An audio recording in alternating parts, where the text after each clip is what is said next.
আসসালামু আলাইকুম। আপনারা অনেকে দেখতে চাইছিলেন, সেই জন্য বানাচ্ছি।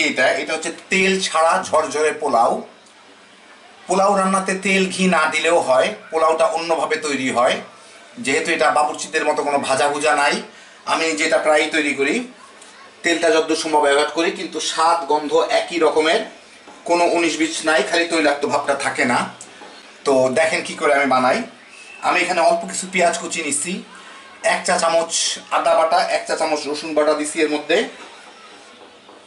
আদাটা ফ্রিজে ছিল, লোহার মতো লাগতেছে, সরি এটা চাকার মতো লাগতেছে, অসুবিধা নাই। 2টা তেজপাতা, 3টে এলাচি, 3-4 টুকরা দারচিনি, 4-5টা লবঙ্গ আর 1 চা চামচ শাহি জিরা দিলাম এখানে দিয়ে। এর মধ্যে আমি 2 কাপ চালের পোলাও বানাবো, সেই জন্য আমি এখানে 3 কাপ পানি দিলাম।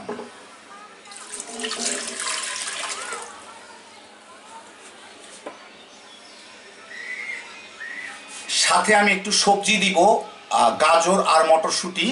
সেজন্য আমি এখানে ওই সবজির জন্য অল্প একটু বেশি দিলাম, সেটা হচ্ছে দুধ দিলাম। না হইলে আধা কাপ এখানে দুধ দিয়ে দিই, না হইলে আমি 2.5 কাপ পানি আর আধা কাপ দুধ দিতাম, সব মিলায় 3 কাপ দিতাম। কি 3 কাপের হালকা একটু বেশি, কয়েক টেবিল চামচ। কিন্তু যেহেতু আমি সবজি দিচ্ছি, সেহেতু আমি এখানে সব কিছু মিলায় আমার 3.5 কাপ পানি এবং দুধ মিলায় হলো 3.5 কাপ লিকুইড, 2 কাপ চালের জন্য। আর এতটুকু গাজর আর অল্প একটু মটরশুঁটি দিব এর মধ্যে। যাই হোক, এখন আমি চুলাটা জ্বালায় দেই, স্বাদ মতো লবণ দিয়ে দেই, একটু মিলায় দেখি লবণটা ঠিক হইল কিনা, আর একটু লাগবে।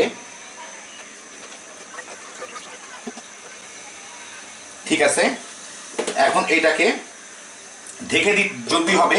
আমি এটাকে বলকে নিয়ে আসবো, বলকে এনে মিনিট খানেক ফুটাবো, যাতে গরম মশলা মানে তেজপাতা এলাচির এর ঘ্রাণটা পানির মধ্যে আসতে পারে। এখানে একটা কথা বলি, এই পোলাও রান্নার ব্যাপারটা সম্পূর্ণ নির্ভর করে সময় এবং ঠিক কোন সময় আমি কোচ কাজটা করবো তার উপরে, ঝরঝরা হওয়াটা নির্ভর করে, আর পানির পরিমাণ, চালের পরিমাণের উপরে। আমার 2 কাপ পোলাও রান্নতে যে সময় লাগবে পানিটা ফুটার পরে আর কি, আমার 2 মণ পোলাও রান্নতে ঠিক একই সময় লাগবে। পানিটা ফুটতেই যা সময় লাগবে, তারপর থেকে খুব দ্রুত হবে, প্রায় 15-20 মিনিটের মতো লাগে টোটালটা শেষ হইতে ওইটা আর কি। তো এখন পানিটা আগে ফুটে উঠুক। পানিটা ফুটে উঠছে, এখন এটাকে মিনিট 2 হয়ে গেছে পানিটা ফুটে ওঠার পরে। একটু লক্ষ্য রাখতে হবে, আমি জাল কমায় দিছিলাম। এখন এর মধ্যে আমি অল্প একটু চিনি দিব, চিনি দিলে স্বাদ বাড়ে, রুচি মতো, না দিলেও চলে। আমি এখানে 2 কাপ চাল ধুয়ে ওই পানিতেই ভিজা রাখছিলাম, এই পানিটা ড্রেন করে এর মধ্যে দিয়ে দিব। পোলাও চাল ধুয়ে রেখে দিলে শুকায় গেলে পোলাও চালগুলো ভেঙে যায়, সেই জন্য পানিতেই রেখে দিতে হয় পোলাও চালটা ধোয়ার পরে। মানে ভিজা রাখার দরকার হয় না, কিন্তু পানিতে থাকলে চালটা ভাঙে না। চুলাটাকে বাড়ায় দেই, একই সাথে 3টা আলু বোখারা কিশমিশ দিয়ে দিব, এটা যার যার রুচি মতো আর কি। এখন এটাকে আমি খুলেই বলকে আবার নিয়ে আসবো এবং পানিটা একটা নির্দিষ্ট শুকানো পর্যন্ত জাল দিব। খুব বেশি সময় লাগবে না, হয়তো 3 থেকে 4 মিনিট সময় লাগিয়ে দিই। পানি গরম হয়ে গেলে খুব দ্রুত পানি টানতে থাকে চালগুলা। ফুটে ওঠার পরে আমি জালটা হাই থেকে মিডিয়ামে নিয়ে যাব। এখন এই পানিটা টেনে যাওয়া পর্যন্ত আমি অপেক্ষা করব।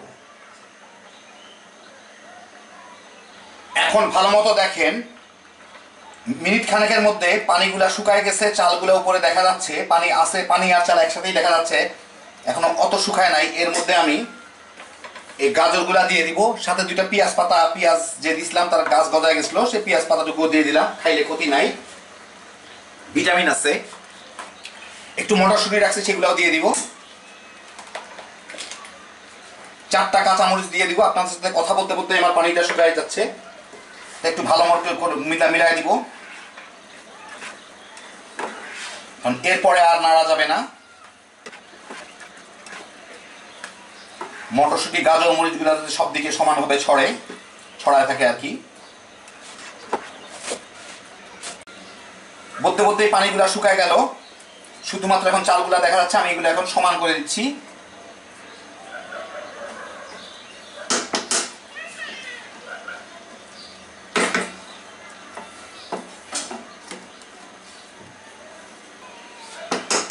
দেখেন একদম শুকনো হয়ে গেছে সবকিছুই। আরেকটা জিনিস আমি ভুলে গেছিলাম, ওটা একটু দিয়ে দিই, এখন দিলেও হবে যথেষ্ট। একটু কেওড়া জল দিয়ে দিব, দিলে এটা পানি যেটুকু আছে তার সাথে মোটামুটি চতুর্দিকেই ছড়ায় যাবে। এটা আগে দিয়ে দিলে ভালো হইতো, এখনো ক্ষতি নাই, পানি আছে যেহেতু। এখন এটাকে আমি ঢেকে দিব। ঢেকে দিয়ে চুলার জালটা আমার চুলায় সবচেয়ে কমে যত যায়, মানে দমে, সেই দমে নিয়ে রাখবো। আপনাদের আমি জালটাও দেখাই দিব, যার পরে চুলাটা বন্ধ হয়ে যাবে সেই অবস্থায় আমি নিয়ে চুলার জালটাকে রেখে দিব। হ্যাঁ, এখন থেকে ঠিক 15 মিনিট আমি এইভাবে রাখবো।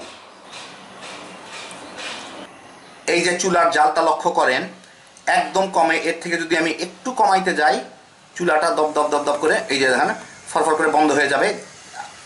বন্ধ হয়েই গেল। আমি এবার চুলাটা জ্বালাই দিই। জ্বালায় ঠিক ওই জালটা রাখতে হবে, যার পরেই আমার চুলাটা বন্ধ হয়ে যাবে। এই জালে আমি 15 মিনিট দমে রাখবো। রেখে তারপরে এটাকে আমার গোল করে দিতে হবে। 2 কাপ চালের জন্য 15 মিনিট আমি দমে রাখবো। 20 কেজি চাল হলেও আমার 15 মিনিটই দমে রাখতে হইতো।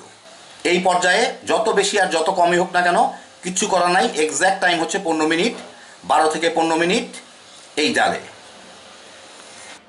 ঠিক 15 মিনিট পরে আমি এটাকে গোল করে দিব, মানে উপরের নিচের গুলা সিদ্ধ হয়ে যায়, উপরের গুলা দুই একটা একটু হালকা কাঁচা থাকতে পারে, সেই জন্য পাশ থেকে পোলাও এনে উপরের চালগুলার উপরে ঢেকে দিতে হয়। এটাকে বলে গোল করা। দেখেন আমি যেভাবে করতেছি সেইভাবে। যেহেতু তেল নাই, অনেক সময় পাশটাশের দিকে লেগে যায়, লেগে গেলেও কোনো ক্ষতি নাই, কিন্তু পোলাও ঝরঝরা হবে। আপনারা বুঝতেই পারতেছেন আমি যখন পোলাওটা উঠাচ্ছি এটা ঝরঝরা হয়েছে কিনা। যা সিদ্ধ হওয়ার হয়ে গেছে। আর একটা জিনিস ম্যাক্সিমাম হইতে পারে, সেটা তলে লেগে যায় যদি জালটা আপনারা ঠিক মতো না বুঝেন। তো আপনারা করতে গেলে প্রথম 2 একবার লেগে গেলেও পরের দিকে আপনাদের অভ্যাস হয়ে যাবে, যেমন আমার হয়ে গেছে, আমার এখন আর লাগে না।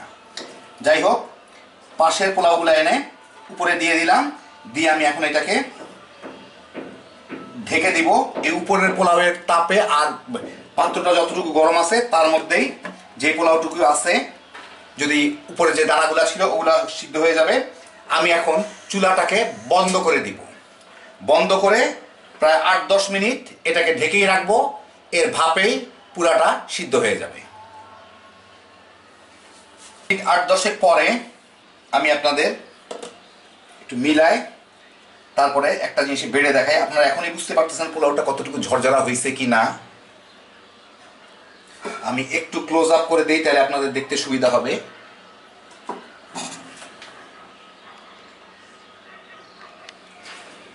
এখনই বুঝতে পারতেছেন এটা কতটুকু ঝরঝরা তেল ছাড়া পোলাও।